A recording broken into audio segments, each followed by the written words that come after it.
Welcome to this explainer. Right now, the entire global economy is essentially dangling by a thread. And honestly, that thread is just a remarkably narrow strip of water in the Middle East. We're looking at a situation where a single geographic choke point sits at the absolute white-hot center of today's most intense global standoff. The scale of this tension, it literally cannot be overstated. We're talking colliding military powers, fragile energy markets, and a looming threat that could fundamentally alter global supply chains overnight. So, we're going to unpack the facts, the underlying strategies, and the possible future of what is, without a doubt, one of the world's most dangerous geopolitical flashpoints. So we have to start by zooming all the way out and asking this massive, kind of chilling hypothetical. Could a single waterway actually shake the entire world's economy? I mean, it sounds like the plot of a late-night geopolitical thriller, right? But as our sources clearly outline, this is the stark reality of the moment we're in. Right now, the Middle East is once again standing right on the edge of a dangerous conflict that affects absolutely all of us. It doesn't matter how far away you might live. The global intelligence community is watching this like a hawk. And to truly understand why the stakes are so universally high, we've got to look at the specific players driving the momentum here. And to understand those stakes, we need to zoom in on why Iran's specific strategic mindset is the absolute key to unlocking this whole geopolitical puzzle right now. Iran really dictates a lot of the tempo in this region. Understanding their approach is crucial because, well, they're operating on two very distinct, highly calculated tracks. It's a dual-track strategy that keeps the rest of the world guessing. And honestly, it sets the exact baseline for the current tension surrounding this waterway. You see, Iran's official position is this very intentional, calculated paradox. On one hand, their diplomatic corps is out there aggressively projecting a readiness for negotiation. They're telling the international community, hey, we prefer a diplomatic resolution. But if you look just beneath the surface at their secondary messaging, they are equally prepared for war. And they back this up with undeniable military posturing. We're talking advanced ballistic missile deployments and highly publicized naval drills right near crucial shipping lanes.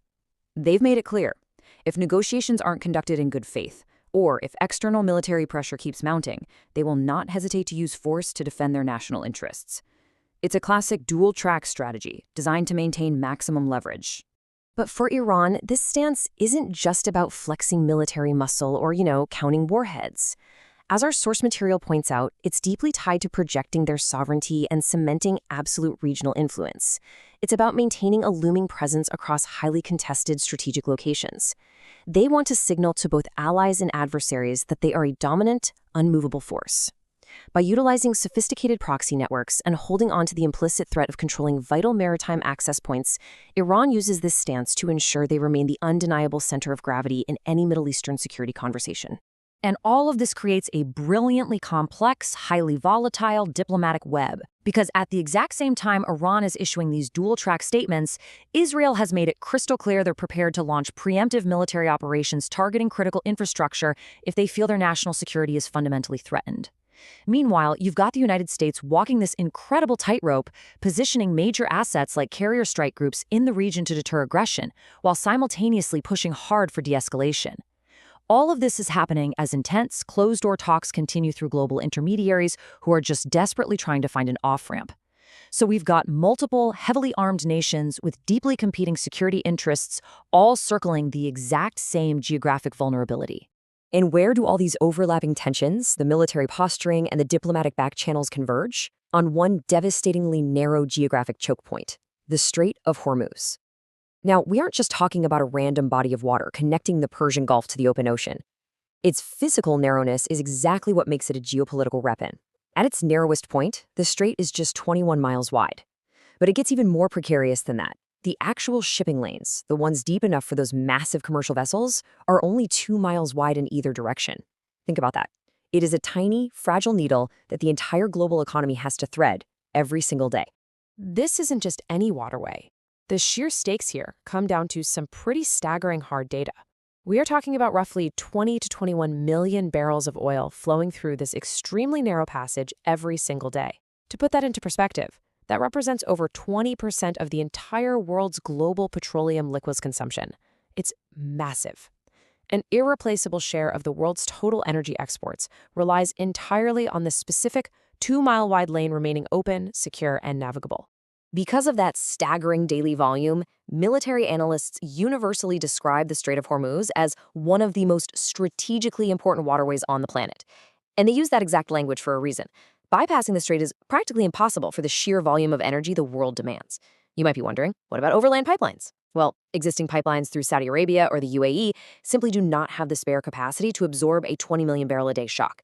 The physical geography makes it uniquely vulnerable to blockades or sea mines, for sure, but the economic reality of our global reliance on that oil makes it absolutely essential.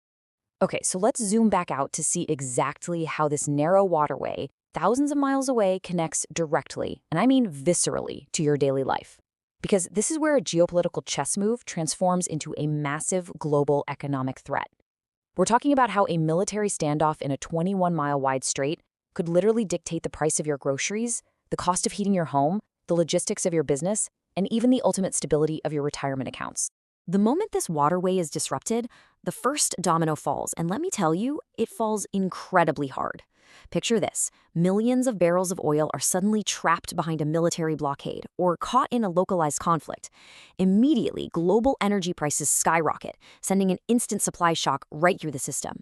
This massive spike in fuel costs rapidly creates a devastating bottleneck that stalls international commercial shipping. Cargo vessels literally can't afford to move, supply chains freeze up, and inflation surges. Ultimately, this entirely predictable chain reaction culminates in deeply shaken, panicked global financial markets. It's wild to think about, but a single disruption at one geographic choke point has the absolute power to drag the global economy to a grinding halt. With tensions actively rising between Iran and Israel, the strategic importance of this region just continues to magnify. The stakes literally could not be higher. We have severe military warnings, desperate closed-door diplomacy, and a fifth of the world's oil supply flowing through a 2-mile lane of water. So the question we're left with isn't just whether this dangerous flashpoint will tip into a broader regional war, it's whether the global economy could actually survive it if it does. Really think about that as this crisis continues to unfold.